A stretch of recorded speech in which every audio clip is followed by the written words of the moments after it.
बिलावल भुट्टो जरदारी साहब ने शिगर के जलसे में खास तौर पर यह कहा कि उम्मीदवार फॉर्म 45 यकीनी बनाए, फॉर्म 47 का बंदोबस्त मैं खुद करूंगा। इस बयान का क्या मतलब लिया जाए? क्या पाकिस्तान पीपल्स पार्टी इलेक्शन के इंतजामात से मुतमईन नहीं है?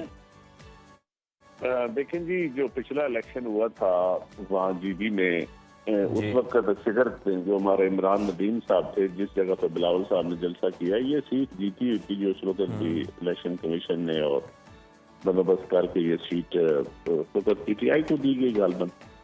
तो लेकिन अब वो वहाँ जब हम जलसा करने गए, मैं साथ था, तो लोगों ने कहा कि हमें वोट को मतलब बचाओ, हमारे 47 का बंदोबस्त करो, 47 ही हमारा वोट चोरी हो जाता है। तो बिलावल ने स्पीच में कहा कि आप 45 का बंदोबस्त करें, 47 का तहफ़्फ़ुज़, यानी कि मैं 45 का तहफ़्फ़ुज़ 47 ही होता है, सही। तो उसका बंदोबस्त हम करेंगे। अब अवाम का मुतालबा यह है कि हम वोट देते हैं लेकिन वोट कहीं और चले जाते हैं जी। तो यही उनका, अवाम ने नीचे जलसे में से नारे लगाए लोगों ने। सही सही सही। तो इससे लेकिन आप जो आज इस वक्त एक निगरान हुकूमत है, चीफ इलेक्शन कमिश्नर का रोल ज्यादा है वहाँ पे, और इस वक्त सूरत हाल ये है कि वज़रा, वफाकी वज़रा और सूबाई वज़रा वहाँ खुला कैंपेन कर रहे हैं, जो कि कोड ऑफ कंडक्ट की खिलाफ वर्जी है। और फिर चीफ इलेक्शन कमिश्नर ने 1-2 वजीरों को इजाजत भी दे दी है, NOC भी दे दी है। ये किस तरह हो सकता है कि आप NOC दे दे और आप फिर इलेक्शन को खुद मुतनाज़ा बनाना चाहते हैं? और वहाँ कुछ जगह पे ROs की, एडिशनल ROs की चेंजेस हैं जहाँ पे उम्मीदवारों को तहफ़्फ़ुज़ात है। जब इलेक्शन के दौरान आप ROs चेंज करते हैं या ARO चेंज करते हैं, तो आप उसका कोई लॉजिक देते हैं, उम्मीदवारों की मर्जी से आप चेंज करते हैं। इस तरह तो नहीं होता कि आप एक, फिर पंजाब पुलिस की तैनाती पे लोगों को बड़े तहफ़्फ़ुज़ात हैं जी, क्योंकि देखिए हमारे भाई हैं पंजाब पुलिस वाले भी, लेकिन ये बदनाम बहुत ज्यादा है जी। और वो लोग जो है वो समझते हैं कि ये धांधली करने के लिए लाया जा रहा है इनको। तो क्योंकि अल्टीमेटली जो पंजाब के खिलाफ जो छोटे सूबों में एक नारा जो लोग होते हैं ना, जो नेशनलिस्ट पंजाब के खिलाफ ही एक वेव बनाते हैं, आवाज बनाते हैं। तो पॉलिटिकल जमातें तो पंजाब का नाम नहीं लेती, लेकिन नेशनलिस्ट हर जगह पे, बलोचिस्तान में भी, KPK में भी और GB में भी। तो फिर मेरा ख्याल में इस मौका पे पंजाब पुलिस को वहाँ नहीं भेजना चाहिए था।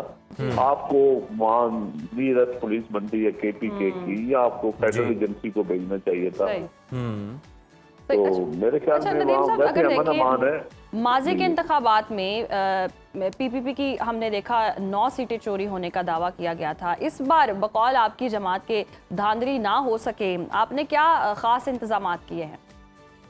लेकिन जी हम तो इलेक्शन कैंपेन कर रहे हैं, भरपूर तरीके से कर रहे हैं वहाँ के ऊपर, क्योंकि GB में आज तक जो भी उनके काम हुए बड़े बड़े काम, वो शहीद ज़ुल्फ़िकार अली भुट्टो, मोहतरम अली भुट्टो, और उनका जो मेन जो आज असम्बली है या जमाती बुनियादों पे जो इंतखाबात हो रही है, बीबी शहीद ने की जो असम्बली है उनकी, जो वो समझते हैं कि अब हम सूबा बनने के करीब हैं, ये आसिफ अली जरदारी साहब ने पिछले दौर में इनको दिया था। तो लोगों का एक पॉलिटिकल सिस्टम के ऊपर वो चाहते हैं कि हम पॉलिटिकल सिस्टम में आए। वहाँ मजहबी मुनाफत भी बड़ी फैलाने की कोशिश की जाती है, मजहबी तौर पर लोगों को तकसीम करने की कोशिश की जाती है। लेकिन आज वहाँ की नौजवान नस्ल जो है वो पॉलिटिकल सिस्टम के जरिए तब्दीली चाहती है, पॉलिटिकल सिस्टम को ओन करती है।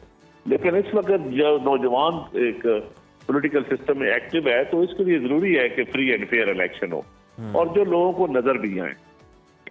तो अगर खुदा न खासा फ्री एंड फेयर ना हुए तो फिर लोगों का एतमाद उठ जाएगा इलेक्शन के ऊपर। वही फिर जिस तरह कश्मीर में कभी एक्शन कमेटी बन जाती है, बलूचिस्तान में तरीकें चल रही हैं, अगर वहाँ भी ऐसा हुआ तो मामला खराब होंगे। बिल्कुल, ये इलेक्शन वाले मामला पे भी नज़र रखी जाएगी, पोलिंग डे पर भी। लेकिन चंद साहब, पीपल्स पार्टी इल्ज़ाम लगा रही है कि मुखालिफिन प्री पोल रिगिंग कर रहे हैं। शाजिया मरी ने इंतजामी अफसरान के तबादलों का जिक्र किया, आप भी कुछ ROs का जिक्र कर रहे हैं। तो आपकी जमात ने इलेक्शन कमीशन के पास बाकायदा शिकायत दर्ज करवाई है, जिस तरह आपके तहफ़्फ़ुज़ात हैं कि किस तरह से आप गुजरा को NOC दे रहे हैं? हमने बाकायदा जी बिल्कुल जमा कराई है इस पे। उन्होंने कहा कि हमारे तो चेयरमैन बिलावल साहब जाने थे, वो जो MLA हैं, पार्टी के सरबराह हैं, तो हमें चीफ इलेक्शन कमिश्नर ने कहा जी बिलावल साहब नहीं आ सकते, आप NOC लें पहले। तो हमने जाके चेयरमैन के लिए NOC की एप्लीकेशन जमा करवाई। ठीक। जबकि इस वक्त देखें वहाँ अमूर कश्मीर और शुमाली इलाका जात के जो वजीर हैं वो वहाँ 20 दिन से कंपेन कर रहे हैं। फिजा फातिमा IT के मिनिस्टर हैं, वो गई हैं। पंजाब के वज़रा आ गए हैं। ठीक है, मियां नवाज शरीफ साहब पार्टी के सरबराह हैं या कोई और पार्टी के सरबराह जाते हैं तो उनका हक है, लेकिन जहाँ वज़रा या एग्जेक्टिव अथॉरिटी रखने वाले, फिर सरकारी फाइल के ऊपर जाने वाले लोग अगर वो जाएंगे तो फिर तो तहफ़्फ़ुज़ात यकीनी, और हम ये राइटिंग दे चुके हैं वहाँ के चीफ इलेक्शन कमिश्नर को। सही। लेकिन सच्ची बात है वो चीफ इलेक्शन कमिश्नर भी कोई मुझे नहीं लगता कि वो भी कोई इंसाफ की बुनियाद पर बातें कर रहे हैं। सही। अच्छा नदीम साहब, जिस तरह से हम देखें तो बैरिस्टर गौहर ने भी इम्तियाजी सलूक का दावा किया है। वो भी ये शिकवा करते हुए नज़र आ रहे हैं कि जी हमसे बेहतर सलूक नहीं हो रहा, लेवल प्लेइंग जो फील्ड है वो नहीं मिल रही है। और फिर असद कैसर वाला हमने केस देखा, तो इस तरह तो इलेक्शन की क्रेडिबिलिटी पर बहुत सारे सवालात उठ रहे हैं। लेकिन ये तो हुकूमत का ये बुनियादी फर्ज भी है, और हमारे इदारे जो इलेक्शन प्रोसेस का हिस्सा होते हैं जिनमें इलेक्शन कमीशन है, इनका बुनियादी काम ही ये है कि आप लोगों के सामने जो इदारे हैं वो ऐसे रिफॉर्म्स करें और लोगों का इदारों के ऊपर एतमाद बहाल हो। अगर लोगों का इदारों के ऊपर एतमाद बहाल नहीं होगा तो ये रियासत की कमजोरी होगी। तो रियासत जब कमजोरी की तरफ जाती है तो फिर रियासत एक्शन शुरू कर देती है और फिर तशद्दुद की तरफ चीजें जाती हैं। तो इसलिए हम कहते हैं कि आप जो छोटे सूबे हैं जो बैरूनियों के शिकार हैं, जिन जहाँ यकीनन वसाइल में वो हम सबसे अमीर लोग हैं, लेकिन वैसे उनकी जिंदगी देखी जाए तो वो बिल्कुल बेचारे सफेद पोश और गुर्बत की और मेहनती लोग हैं, और वहाँ का अंदाजे जिंदगी जो है वो हमारे किसी पटवारी से भी कमतर है। तो मैं समझता हूँ कि ये चीजें थोड़ा सा देखना पड़ेगा कि जिन लोगों के पास वसाइल की अमीर तरीन खिता और वैसे गरीब तरीन खिता, तो ये इस तब्दीली हम इस पे अमल दरामद या इसमें काम करना हम इलेक्शन के जरिए कर सकते हैं। और उनकी असम्बली है, फिर हम उनको अभी तक चलो ठीक है सूबा नहीं बना रहे या उनको मरकज में सीटें नहीं दे रहे, लेकिन जो उनकी असम्बली है उसमें तो उनको हक दिया जाए कि वो अपनी मर्जी के नुमाइंदे चुने और उनको मौका दिया जाए कि क्या उधर एक तरफ वफाक कहता है कि जी हमारे पास पैसे नहीं है, वफाक पे बोझ ज्यादा है। वजारत अमूर कश्मीर की अब जरूरत क्या है? ये गिलगित बल्तिस्तान की वजारत जो वफाकी वजीर है, जो वजारत है, ऐसी वजारतें भी बंद करनी चाहिए जो 18वीं तरमीम के बाद बंद होनी चाहिए थी, जो बोझ थी वफाक के ऊपर।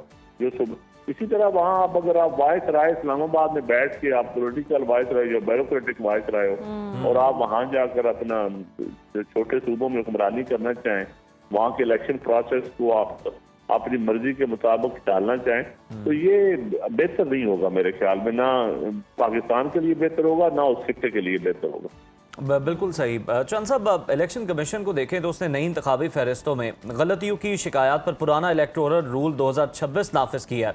क्या इतने बड़े इलेक्शन से महज चंद दिन पहले वोटर लिस्टों का रद्दोबदल वोटर्स को कंफ्यूज नहीं करेगा? बिल्कुल जी कंफ्यूज करेगा। यही तो हम बात कर रहे हैं कि वोटर लिस्ट हो या अमले की तब्दीली हो या सिक्योरिटी के नाम पे पंजाब पुलिस हो, क्योंकि पंजाब की हुकूमत का मतलब है नून लीग की हुकूमत या वफाक की हुकूमत भी नून लीग की है। लेकिन वफाक, क्योंकि वफाक का जामी को सूबा मदद मांगे तो वो वफाक से फोर्सेस। चांद साहब, आपकी मदद के सहारे ही तो हुकूमत खड़ी है, अहम इत्तेहादी है पीपल्स पार्टी। आप बात कर लें नून लीग से कि जनाब चले, अगर आपने पंजाब पुलिस लगानी आधी वहां से ले लें, आधी सिंध से ले लें। सबसे पहले तो हम इलेक्शन कमीशन से बात कर रहे हैं, उसके बाद हम हुकूमत से भी बात करेंगे। हम तो चाहते हैं, हम तो जलसों में खड़े होकर चेयरमैन बिलावल कह रहे हैं कि फ्री एंड फेयर इलेक्शन होने चाहिए, लेवल प्लेइंग फील्ड दें, सबके लिए एक जैसा मौका दें। और हम तो पॉलिटिकल जमात है, हमें जमहूरी जमात है, हम तो सबके लिए बात कर रहे हैं, तो सिर्फ अपने लिए बात नहीं कर रहे। और वहाँ JUI इलेक्शन लड़ रही है, इस्तेकाम पार्टी लड़ रही है, इस्लामी तहरीक लड़ रही है, नून लीग है, PTI है, सब MWM है, सब जमातें लड़ रही है। तो हम समझते हैं कि सबके लिए लेवल प्लेइंग फील्ड होना चाहिए। सही सही, बिल्कुल सबके लिए लेवल प्लेइंग फील्ड भी होनी चाहिए। अच्छा, कुल 33 नशिस्तों में से हम देख रहे हैं 24 जनरल नशिस्तें। इस बार आज़ाद उम्मीदवारों की तादाद हम देख रहे हैं इज्तिमाई तौर पर भी और जमाती उम्मीदवारों से 2 गुना ज़्यादा है। तो GB इलेक्शन को लेकर आपकी क्या पेशगोई है, क्या हो सकता है? लेकिन जी अल्लाह के फजल करम से 20 में से 22 सीटें ऐसी हैं यहाँ पीपल्स पार्टी के मजबूत उम्मीदवार है। अच्छा, बाकी किसी जमात का एक जगह पे मजबूत उम्मीदवार है, उसका मुकाबला पीपल्स पार्टी से है। कहीं पे नून का है उसका पीपल्स पार्टी से है, कहीं पे MWM का है उसका पीपल्स पार्टी से मुकाबला है। तो पीपल्स पार्टी वहाँ की मोस्ट रेलेवेंट जमात है, वहाँ की पुराने लोगों की नजरियाती जमात जिन्होंने उसको राइट्स दिए, जो समझते हैं कि हमें आइन दिया, हमें यहाँ के राजों से, डोगरा राज से आज़ादी दी, और मोहतरम बेनज़ीर भुट्टो ने सियासी जमातों पर इंतखाबात का वहाँ कहा के करवाए जाएं, और फिर कौंसल बनी उनकी, फिर उनकी असम्बली बनी, यासिर जरदारी साहब ने 2013 में 8 से 13 के दौर में बनाई, उनको हक़ मलकियत भी दिया। अब उनको हक़ मलकियत अपना मांग रहे हैं अपने वसाइल पे खुद, और वो भी पीपल्स पार्टी के पास एक मंसूबा है। जिस तरह थर्ग में हमने पब्लिक प्राइवेट पार्टनरशिप के तहत थर्ग का आज बिजली देखे ना, थर्ग की बिजली थर्ग वाले बेच रहे हैं और इस्तेमाल कहाँ हो रही है, फैसलाबाद में। तो इसलिए हम चाहते हैं कि वसाइल वहाँ के हैं, मादनियात से भरपूर, कुदरती वसाइल से अमीर तरीन आपका सूबा है, आपका खित्ता है, तो हम उसमें यही पीपल्स पार्टी के पास वहाँ वो कोई प्लान है, बाकी किसी के पास प्लान नहीं है। बाकी तो कोई मजहब के नाम पे वोट मांग रहा है, कोई अपने फंड्स की बुनियाद पे हुकूमती जोर पे वोट मांग रहा है। लेकिन नदीम साहब, नवाज शरीफ दावा तो कर रहे हैं ना, वोट मिले ना मिले सहूलियात फराहम करेंगे, तो अब दावे वादे तो किए जाते हैं, अब उसके अकॉर्डिंग जो ऐसी बात है जी, हम उनके दावों को खुशाइन कहते हैं, हमें कोई उसमें हर्ज नहीं है, उनका हक है दावे करना। लेकिन यहाँ ग्राउंड रियलिटी जो है ना, उसमें देखें सारी हुकूमतें बनी है, PTI की भी रही है, नून लीग की भी दूसरी दफा बन रही है, पहले 13 से 18 थी, अब दूसरी दफा है। तो वहाँ तो आपने नहीं ना उनको सूबा दिया, ना उनको पैसे दिए, ना उनको जो उनके पुराने मंसूबे थे वो भी रुके हुए हैं। तो जो दो हुकूमतें करके भी कुछ न दे सके, पीपल्स पार्टी को तो हुकूमतें मिली, तो पीपल्स पार्टी ने तो उनको सब कुछ दिया, भुट्टो साहब से लेकर आसिफ जरदारी तक सब कुछ तो उनको पीपल्स पार्टी ने दिया है। तो इसलिए वो खिताब वो नौजवान समझते हैं कि बिलावल साहब के साथ जो उनका इंटरेक्शन हुआ है तो उससे भी वो नौजवान खुश है। लेकिन असल चीज है फ्री एंड फेयर इलेक्शन। बिल्कुल फ्री एंड फेयर इलेक्शन होना चाहिए। चंद साहब, और आप जिस तरह से बात कर रहे हैं कि हमारे पास बड़ा ज़बरदस्त प्लान मौजूद है तरक्की के लिए गिलगित बल्तिस्तान की, और कुछ लोग मजहबी बुनियादों पर वोट मांग रहे हैं। नून लीग जो है वो कारकर्दगी की बुनियाद पर कह रहे हैं कि हम वोट मांग रहे हैं, और पंजाब को एज अ मॉडल जो है वो रख रहे हैं और दिखा रहे हैं कि जनाब ये देखें कि हमने पंजाब में इतना काम किया तो हम यहाँ पे भी कर सकते हैं। आप भी कोई सिंध की बुनियाद पर कारकर्दगी दिखाकर कोई वोट मांग रहे हैं? देखिए, कारकर्दगी की बुनियाद में अगर आज मुफ्त इलाज हो रहा है ना लिवर का या दिल का या किडनी का, तो वो सिर्फ सिंध में हो रहा है। पंजाब में अगर कहीं हो रहा है तो बता दें। और दूसरा, अगर पब्लिक प्राइवेट पार्टनरशिप के तहत जो आज हम बिजली पैदा कर रहे हैं और जो मंसूबे हैं, जो सड़कें बन रही हैं, अगर पंजाब में हैं तो वो बता दें। हाँ, आपने सुथरा पंजाब किया हुआ है अरबों खरबों लगा के, लेकिन वो लोगों से पूछें क्या हाल है उसका। आपने आज कल्चर का हाल किया हुआ है। पंजाब सबसे बड़ा सूबा है जिसने ज़राअत के जरिए दूसरे सूबों को कुछ फीड करना था, इस मुल्क की फेडरेशन को। लेकिन नदीम साहब, अगर आप ये कह रहे हैं कि पंजाब में इस तरह के मसाइल हैं, सुथरा पंजाब अगर हम देखें तो नो डाउट ये कारकर्दगी नजर आती है, पंजाब सुथरा भी नजर आता है, लेकिन कराची उस तरह से सुथरा नजर नहीं आता। आज भी कूड़ा करकट जो है आपको पंजाब जो है ना, पंजाब सिर्फ माल रोड या गुलबर्ग लिबर्टी मार्केट पंजाब नहीं है। आप पंजाब के भी इलाकों में, दूर दराज इलाकों में जाएं, आपको वो रावी सुख चैन नहीं है वहाँ भी। और फिर जो फंड इस्तेमाल देखें ना, आज अगर ट्रेन चली है मेट्रो, तो ये सी पैक का मंसूबा है, तो सी पैक शुरू तो गिलगित बल्तिस्तान से हुआ था ना। तो बेशक, लेकिन नदीम साहब, छोटे से छोटी जगह भी अगर लाहौर की कंपेयर की जाए ना, तो वहाँ अगर कराची में हल्की सी बारिश हो जाती है तो निजाम दरहम बरहम हो जाता है, इमारतें खस्ता हाल होती हैं। अगर उस तरह से सूरत हाल देखें ना तो कंपैरेटिवली कराची, मेरी बात सुने ना, मेरी बात सुने। कराची का मसाइल था, कराची में बोरी बंद लाशें मिलती थी, कराची खून आलूद कराची पीपल्स पार्टी को दिया गया। आज वो बोरी बंद लाशें तो नहीं है ना, आज खून आलूद कराची तो नहीं है। कराची डेली देखे पूरे पाकिस्तान के लोगों को संभालता है, फीड करता है। तो कराची के मसाइल आबादी के हिसाब से, मसाइल के हिसाब से वहाँ जरूर एक है कमी, लेकिन कराची को आप आज भी बिजनेस हब तो कराची है आपका, सारे मसाइलों के बावजूद, लेकिन वहाँ कोशिश हो रही है। जिस तरह कराची को लसानी बुनियादों पे, फिरका वारियत की बुनियादों पे, वार लॉर्ड के जरिए वहाँ एक ऐसी लड़ाई जारी रखी गई जो आमरीयत के दौर में ज़ियाउल हक से शुरू हुई और मुशर्रफ तक रही, तो उसको खत्म भी तो पीपल्स पार्टी के जरिए जमहूरी रवैयों ने किया ना। सही। अगर आप तो ये भी आप चीज देखें ना, आप इस चीज को काउंट ही नहीं करते।